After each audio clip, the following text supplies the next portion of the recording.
When it comes to the succession of the Dalai Lama, the EU remains of the view that the selection of religious leaders should happen without any government interference and in full respect of religious norms.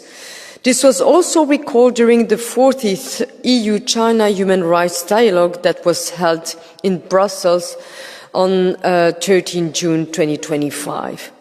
On Tibet, the EU remains gravely concerned by the human rights situation there, including restrictions on freedom of religion or belief, the preservation of cultural identity, and the rights of religious communities to manage their affairs without interference and to freely choose their religious leader.